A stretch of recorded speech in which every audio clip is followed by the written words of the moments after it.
some idea, so it's not going to be perfect because I'm working with paper here.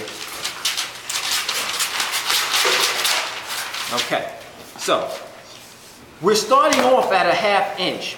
By the way, if you go into the book, what it's going to tell you, let me just pull this one down so you can see what I'm talking about. And it's a step that I used to do, but I just decided to just drop the step because it was too much work and it was too much confusion. If you look at this, notice that I have this line going across here. Here's how they're measuring it. So this distance, what the book is going to tell you is that you must have a minimum of a 1/2 inch starting seam allowance. Now that doesn't mean that you can't have more than a 1/2 inch, because if I got more than a 1/2 inch, I can chop it down to a 1/2 inch. But what they tell you is you must have a minimum of a 1/2 inch. So you can see that this one is bigger than this one. This is like a 1/2 inch, this one is like a generous 1/4 of an inch, you know. These ones are fairly equidistant, maybe a little bit off. So what the book is going to tell you to do, in order to take this one and build it out some more, they're going to tell you to come down like another 1/8 of an inch and redraw this line. And when you do that, it's actually going to get a little bit better. But now the dart legs are not equidistant anymore.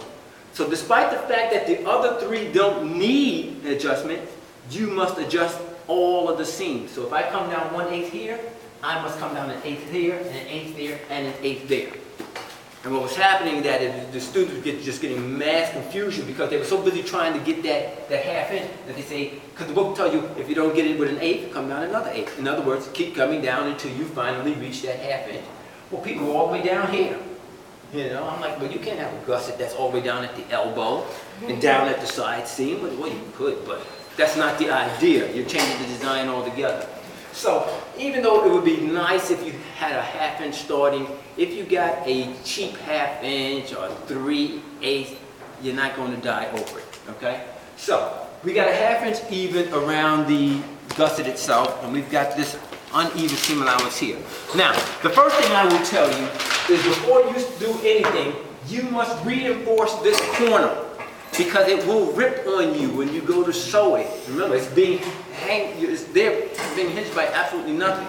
Now, there's 2 ways that you can reinforce this. One, you can put a stay stitch, or what's known as a stay stitch, on top of this. And that's like really tight. That's like 16 stitches per inch, so it's a really small stitch. And I can run that stay stitch directly on top of this line. This way, when I cut into it, it can't tear because the stay stitch is holding it. Does everybody understand what I'm saying? What do you call it? Stay? Stay, S-T-A-Y, stay stitch. Now, when you run the stay stitch, you actually should put a small piece of fabric back here, like so, and then you run the stay stitch on top of the actual stitch line. So I'm running that stay stitch right there. And it's that fabric behind it, and it's that stay stitch that's reinforcing it so that when I open it up, it won't just automatically tear on me. The other possibility that if you don't want to stay stitch, you could use a piece of fusing and put behind it.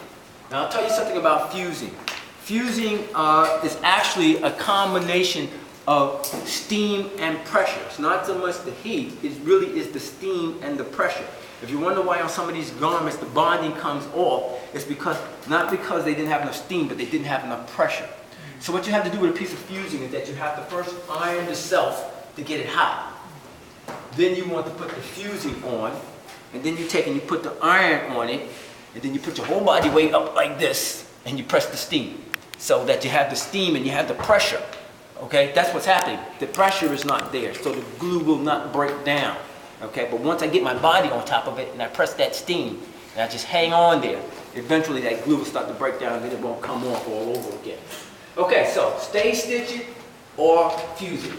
Now that we've got that corner reinforced so that it can't tear on us, what I'm going to do is I'm going to start sewing this gusset into position. Now what I need you to understand is that the gusset has to be sewn in a manner where it's the long end going up this way. This is how people wind up with it not being able to open up because they have the diamond sitting in this direction. And so the arm will raise up in the air. So you got to think of it being like this. So here's what I did. I'm going to be using some pins as my stitch, so to speak. And you'll begin to understand why it's so difficult to actually sew this thing. So I start sewing. I'm on the sewing machine. And notice that I haven't cut into it or anything. I'm going to stitch all the way up. I'll show you a couple of ways in which you can do it actually. I'm going to stitch all the way up to the apex of my slash line. And now I'm going to cut into it. Let me just cut some of this away. I cut into it, just like so. And now I spin this up in the air like so. And I continue stitching, straight in the same direction. Okay? So now I'm going from nothing back down into something. The seamstress will know that it's not going to be completely half inch all the way around? Okay, so you can see there's half the gusset, and you can see how I can get that arm all the way up in the air. Look how it spins all the way up in the air. Okay, if you put that piece in and you can't do that, that means you're sewing it in the opposite direction. It won't go in. Now, that's the easy part. The hard part comes when you now have to take the back piece. You got all this up on the machine, and then you have to do the same thing on the other side. You have to go from something to nothing, slash into it, open it up, and go from nothing back to something.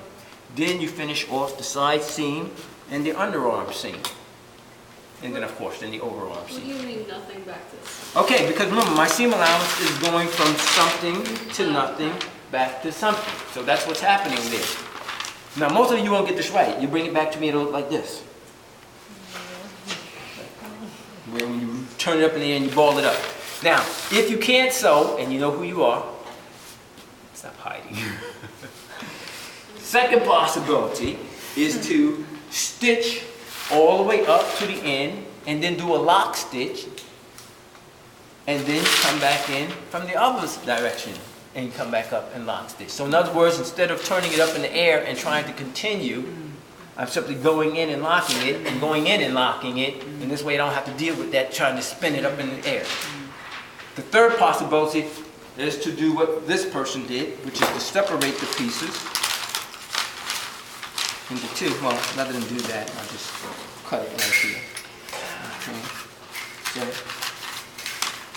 the gusset is now a two-piece gusset. And you can see, I sew that half into that half. I'll sew this one into this half, and you can see right there, it's a straight line. All I gotta do is go straight up the middle. Seam allowance for that though, right? Down the middle. That's right, yeah, I just cut it, but the piece would have seam allowance all the way around. And so, this would be the easiest possibility of sewing this together because it is a straight line, you go straight up. And then, as I said, you finish off your overarm seam and your collar and all those other wonderful things, and then it's done. But after you go straight up, also do you have to create that dart for your end? No, this is the one that we're doing, is this piece. There's two separate pieces, so the seam allowance all the way around. Once you're sewing this into this half and this one into that half, shoot straight up the side seam, all in one. You know, so as I said, that's the easiest one. If you know you can't sew, that's the easiest one. A lot of these people who made these garments are seamstresses, so they knew how to sew the gusset in. Okay, they'd done it many times, and they just shot right through it. Okay, questions? We're set.